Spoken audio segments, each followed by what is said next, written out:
They laughed when I gave away every last bale of hay in the summer of 1975, while my own herd stood in a dry lot chewing on mesquite bark. I was 26 years old, 6 months into owning 1,140 acres in Briscoe County, Texas, and I signed away $410,000 in walkaway money the same week I did it. If you've ever watched a drought take a county apart cow by cow, comment below and tell me where you're watching from, and hit like and subscribe if you know what it costs to give away the only thing standing between you and ruin. Loop 1. 6 weeks after I buried my grandfather, a man named Roy Caldwell parked a white Lincoln in my dooryard and told me Meridian Beef and Grain wanted my water rights more than they wanted my cattle, and that I had 90 days to decide before the offer dropped. Loop 2. The county extension agent, Delbert Whitlow, stood at my fence line with a clipboard and told the whole co-op meeting that anything my grandfather scratched into his ledgers was folklore, not agronomy, and that I'd lose the ranch inside 2 years doing it his way. Loop 3. Somewhere in a leather-bound notebook with a cracked spine, my grandfather Silas Rourke had written 7 words in pencil that I didn't understand yet, and wouldn't understand for a decade, and when I finally did, 40 trucks came up County Road 4 to prove it. My grandfather died in March of 1975, 81 years old, found sitting upright in the tack room, with a coffee cup still half full on the shelf beside him. He'd run cattle on that land since 1938, through the Dust Bowl's last cruel years and 3 droughts after that, and he never once took out an operating loan he couldn't pay back inside a season. What he left me wasn't much on paper: 210 head of Angus Cross cows, a house with a tin roof that sang when it rained, and 11 mason jars of grass seed lined up on a shelf in the barn like something out of a pharmacy. But he also left me 14 ledgers, bound in cracked cowhide, going back to 1951, filled with observations that read nothing like a diary, and everything like a man taking the pulse of 2,000 acres every single morning of his life. Rainfall in tenths of an inch, which draw held moisture 3 days after a storm, and which one dried by noon, which stand of buffalo grass came back thick after grazing, and which one thinned out and never recovered. Cattle counts down to the head, calving weights down to the pound, dates circled in red, when a hailstorm flattened a stand of sorghum he'd tried once in 1959 and never planted again. Some pages held nothing but weather, wind direction, cloud cover, the exact hour the first norther of the season came through, recorded with the same flat discipline whether the news was good or bad, because to him, weather wasn't something you complained about, it was data you were a fool not to keep. He wrote about the land the way another man might write about a wife he'd loved for 40 years, and never once said so out loud. No sentiment, just proof, gathered daily, page after page. The house still smelled like him for the first few months. Pipe tobacco gone stale in the curtains, diesel and neat's foot oil worked so deep into the floorboards of the mudroom that no amount of scrubbing lifted it. I used to stand in that mudroom some mornings before the sun was up, just breathing it in, because it was the only version of grief I let myself keep. I never cried where anyone could see it, not at the funeral, not at the reading of the will, not the morning I found a pair of his work gloves still shaped to the curl of his hands, sitting on a fence post where he'd left them the day before he died. I put the gloves in a drawer instead of the trash and went back out to check the herd, because that was what the ledgers taught me before I'd even opened one. You record what happened, you don't perform it. The community had already decided what to make of me before I'd unpacked a single box. I'd grown up 2 counties over, come back for the funeral, and stayed, a woman alone on a ranch that size, and people talk.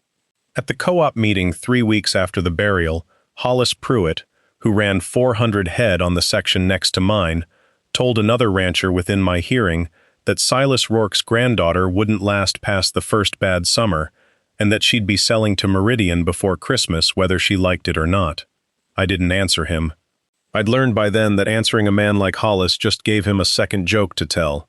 Roy Caldwell showed up 11 days after that meeting, driving up my Caliche Road in a white Lincoln Continental that threw dust 40 feet in the air, wearing tan loafers that were never built to touch panhandle dirt. He introduced himself as Regional Acquisitions Director for Meridian Beef and Grain, laid a folder on my kitchen table, and told me the corporation was prepared to offer $410,000 for the ranch outright. Land, water rights, and improvements, closing within 60 days. He smiled the whole time, the kind of smile that assumes the number alone will do the talking. I told him I'd think about it.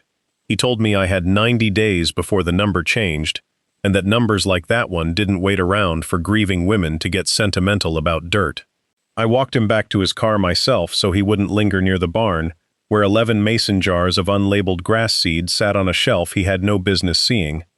That same week, I opened the ledgers properly for the first time, sitting at the kitchen table until 2 in the morning with a kerosene lamp because the wiring in that old house couldn't be trusted with a bulb burning that long.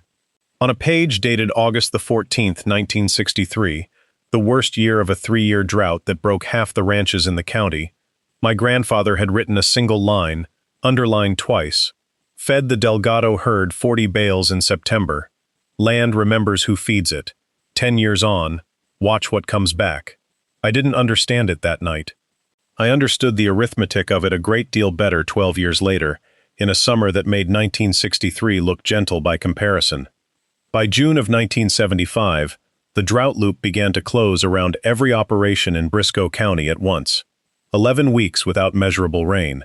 Stock tanks down to cracked mud, rimmed with cattle tracks. The Delgado family, 3 sections south of me, had already sold off 60 head at a loss just to keep water in front of the rest, and old man Delgado himself, the same man my grandfather had fed for free in 1963, stood at the sale barn fence with his hat in his hands, saying nothing, because there was nothing left to say. I had 412 round bales stacked in 3 barns, hay I'd bought the year before with money that should have gone toward a new well pump. My own herd needed every bale of it to make it to October. And on a Tuesday morning in July, I loaded 60 of those bales onto my grandfather's flatbed truck and drove them to the Delgado place myself, because a line in a ledger, underlined twice by a dead man's hand, told me that was what you did. Word travels fast in a county that small, and not always kindly. By August, I'd given away 290 bales, to the Delgados, to a young couple named Ruiz who'd just taken on their first lease, to a widow named Odessa Cantrell, whose husband had died mid-spring and left her 60 head and no hired help. I kept 122 bales for my own 210 cows, which every man in that county could do the math on, and knew wasn't enough. Hollis Pruitt told anyone who'd listen that I'd finally lost my mind entirely, that grief had turned into something worse, and that Meridian's $410,000 would look a great deal better to me come October, when my own cattle started dying of neglect I'd handed to strangers. I heard about it secondhand, standing in the feed store, and I bought my fence wire and left without a word, the way my grandfather would have. 2 weeks after that, Hollis leaned on the counter in front of me while I was paying, not quite looking at me, and said loud enough for the clerk to hear that a woman giving away her own herd's feed to look generous in front of a dead man's memory wasn't sentiment, it was arithmetic she hadn't learned yet, and that the bank would teach it to her by winter. I counted out my change, thanked the clerk, and drove home with the wire rattling in the truck bed, and I didn't say a single word back to him, not that day, and not for 11 years after. Delbert Whitlow came out a second time that same October, before the swales were even cut, standing at my kitchen door with a mimeographed sheet of county fescue yields under his arm. He told me, not unkindly, that he'd hate to watch Silas Rourke's granddaughter lose the place over pride, that the University Extension program existed precisely to keep young operators like me from repeating mistakes older ranchers had already made and moved past, and that there was no shame in taking the help being offered. I told him I appreciated the visit. I did not take the mimeographed sheet. He left it on my porch rail anyway, weighted down under a rock, and it was still there 3 days later, when the first real rain of that whole dry summer washed the ink off it entirely. What nobody in that county could see, because it was written in pencil in a barn nobody else had reason to enter, was that I wasn't just giving hay away out of grief or foolishness. I was buying time to start something my grandfather had spent the last 12 years of his life quietly proving on his own 2,000 acres, that a ranch built on rented water and imported fescue would break in a drought like this one, and a ranch built on native grass roots 8 feet deep and rainfall banked in the soil itself would not. The 11 mason jars in my barn held seed my grandfather had hand-collected off his own healthiest stands of buffalo grass and side oats grama for over a decade, saved back every single year rather than sold, because seed that had already survived Panhandle drought carried something a seed catalog never could. And carved into a shelf below the jars, in his own blunt handwriting on a strip of masking tape gone brittle with age, were 4 words: "Plant it. Trust the roots." In September of 1975, with 122 bales left and my last $4,000 sitting in a coffee can because I didn't trust the bank not to talk, I hired 2 men with a rented ripper plow for 11 days and cut 300 yards of contour swales across my driest hillside, shallow ditches, dug on the level, meant to catch every drop of rain before it ever reached the creek and stole itself away downstream.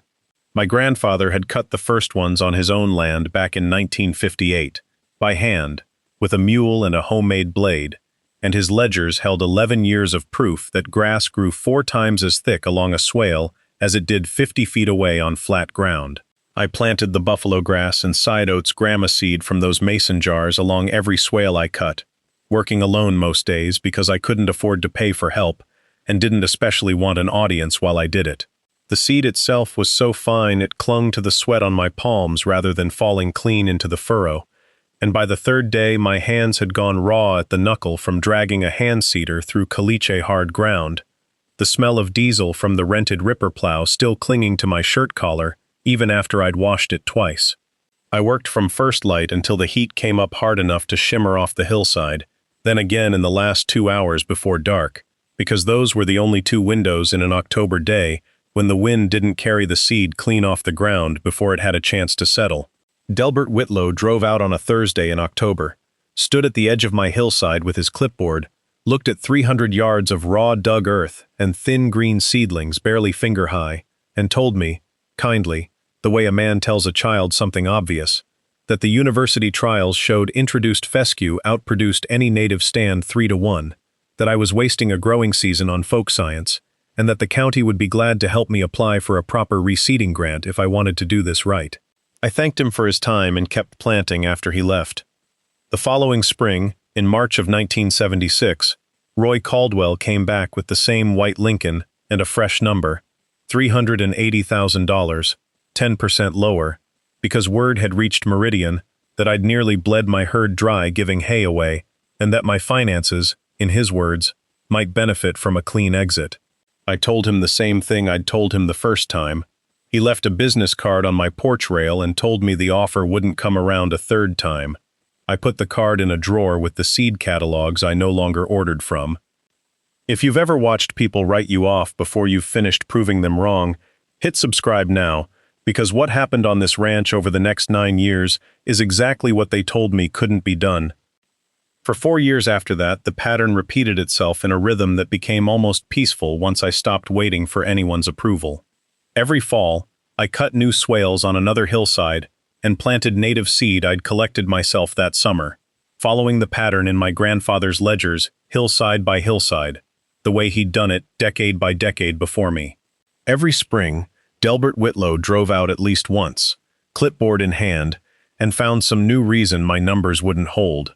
Too little rainfall recorded for the swales to matter, cattle stock too light to be profitable, a native pasture that looked ragged next to a neighbor's tidy fescue field. Every summer, Hollis Pruitt found some fresh version of the same joke at the feed store or the sale barn, calling me the girl who fed the county and starved her own herd, though by 1978, his own operation had taken out its 2nd loan in 3 years just to keep buying feed through the dry months, a fact he never once mentioned out loud. I kept 210 head on that ranch the entire time, never more, resting each pasture 90 days between grazing periods, exactly as the ledgers instructed. And every year the swales held a little more water, the grass roots ran a little deeper, and the stock tank at the bottom of my worst hillside, the one that used to crack dry by July, started holding a skin of water clear enough that I restocked it with 200 mosquito fish in 1979, just to keep it healthy, a truck pulling up my driveway hauling nothing but a live tank of fish, which gave the whole county something new to laugh about for a solid month. There were nights I doubted every bit of it. In August of 1980, standing in the dark at the edge of a swale that hadn't held water in 6 weeks. I did the arithmetic on what $410,000 would have meant. Paid off, debt-free, gone somewhere the wind didn't carry another rancher's opinion of me to every corner of the county before breakfast. I thought about my grandfather sitting in that tack room, alone every night for 40 years, keeping ledgers nobody but him ever read, and I wondered if stubbornness was a kind of inheritance too, passed down like the seed jars, whether it would prove itself out, or just bury me quieter than a bank foreclosure would have. The dirt at the edge of that swale was so dry it had cracked into plates the size of dinner saucers, and when I crouched down and pushed my fingers into one of the cracks, the ground underneath still held a thread of cool moisture 2 inches down, exactly where the ledger said it would be if the roots were doing their work. I stayed crouched there a long while, listening to the cattle shift and low, somewhere down the fence line, the sound carrying strange and hollow the way it does when there's no humidity left in the air to soften it, and for the first time since the funeral, I let myself say his name out loud into the dark, just once, like a question I didn't expect answered. And then I remembered the 7 words he'd underlined twice on a page from 1963. Land remembers who feeds it. And I understood, finally, standing in that dark with dust on my boots, that he hadn't written it about the Delgado herd at all. He'd written it about the land itself, about what you owe a place before it owes you anything back. And I went back inside and didn't touch the coffee can of savings again. By 1983, the swales covered 600 acres. And every fall the ledgers I now kept in my own handwriting, in a fresh cowhide book I'd bought to sit beside my grandfather's 14, showed numbers that would have made Delbert Whitlow's university trials look thin by comparison, if he'd ever come back out to check them properly. He didn't. Roy Caldwell didn't either. Not for 6 years. Meridian had moved its attention to a feedlot expansion 40 miles east, and I stopped waiting to hear from either of them. Then came the summer of 1985, and Briscoe County went dry the way it hadn't gone dry since before my grandfather was born. 14 weeks without measurable rain by the first week of August. The Delgado place sold off 2/3 of its herd by June. Hollis Pruitt's operation, 400 head deep in feed store debt already, lost 90 cows outright to heat and starvation before the county even finished counting. The imported fescue pastures that Delbert Whitlow had championed for a decade turned the color of a paper bag by mid-July and stayed that way. Root systems too shallow to reach whatever moisture the swales down the road were still quietly banking 6 feet under. My 600 acres of native grass, rooted deep along 300 acres of contour swales, built one dry autumn at a time since 1975, held green through the worst of it. Not lush, not easy, but green, and holding, while I watched the rest of the county turn to dust around it. I drove the fence line most evenings that August, just to look at it, the buffalo grass silvered at the tips but still standing, still holding moisture at the crown where a boot heel could feel it, even when the surface crumbled to powder underneath. And I thought about 11 mason jars on a barn shelf and a strip of masking tape that had told me, in 4 words, exactly what this moment would look like 8 years before it arrived. The Briscoe County Cattlemen's Auction posted its August production numbers on the board outside the sale barn the way it did every year, a public tally nobody usually paid much attention to.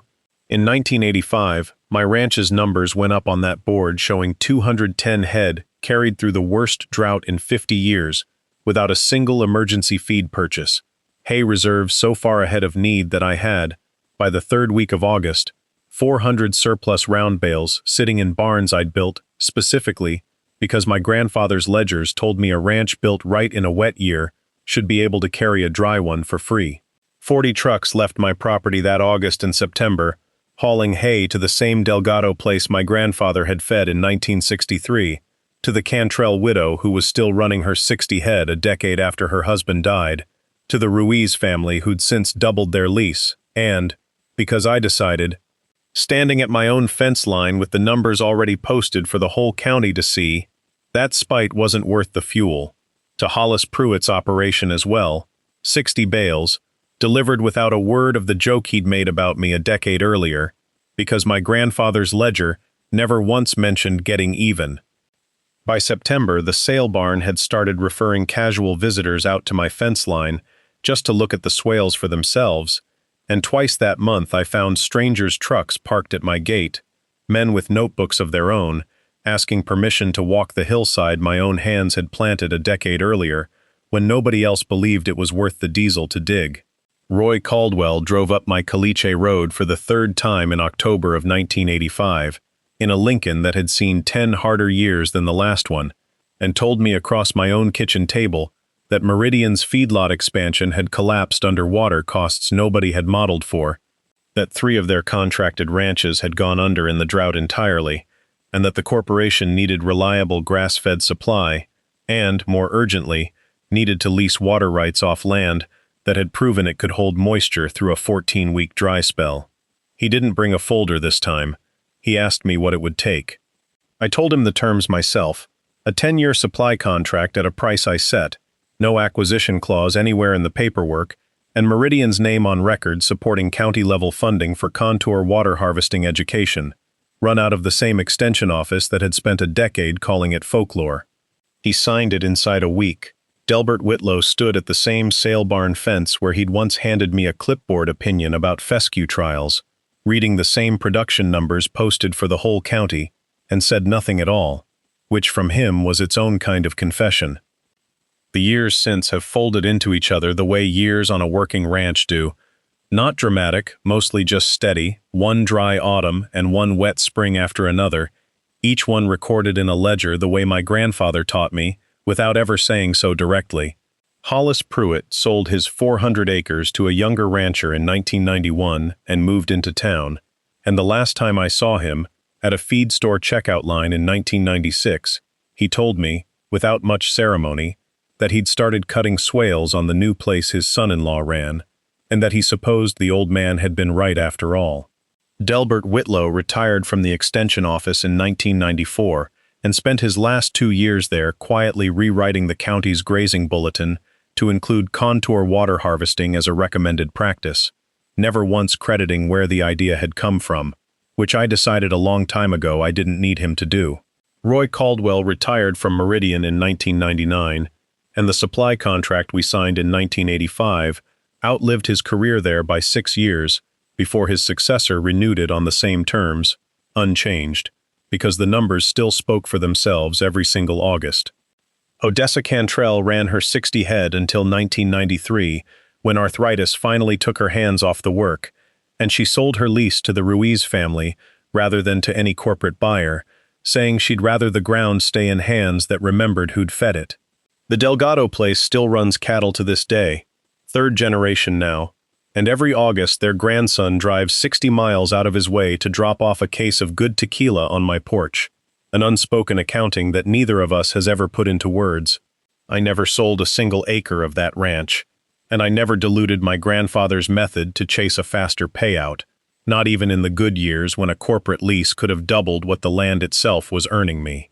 I turned 68 this spring, and 3 weeks ago I sat my grandniece Wren down at the same kitchen table where Roy Caldwell once laid a folder full of easy money, and I handed her 15 ledgers, my grandfather's 14, and my own, 31 years of rainfall counted in tenths of an inch, of swales cut and grass banked, and drought after drought outlasted one quiet autumn at a time. She's 23. She's got dirt under her nails already, from her first season helping me plant, and she asked me why anyone would spend 10 years proving a thing that could have been proven, maybe, in 2, if I'd just done it faster, done it louder, done it the easy way instead. I told her what I've come to understand every year a little better since 1975. The land was never in a hurry to prove me right, and neither was I. So what exactly is it you're in such a rush to prove, if the roots underneath it haven't gone deep enough to hold? I watched her write that question down in the front of her own new ledger, the leather still stiff and unbroken, the way mine was once, the way his was before that, and I didn't tell her the answer. I let her carry the question out to the fence line herself, the same way I'd had to. Wren's already asking about the swales I haven't cut yet on the northeast section, the ones my own ledger says will take another 11 years to prove out. And if you want to see what that hillside looks like when it finally comes in, you already know what to do, because you've sat through this whole story wondering if the payoff was worth the wait, and there's only one way you're ever going to find out, And it starts the same way this one did, with a single seed, a shovel, and a decade nobody else on this earth was willing to wait through.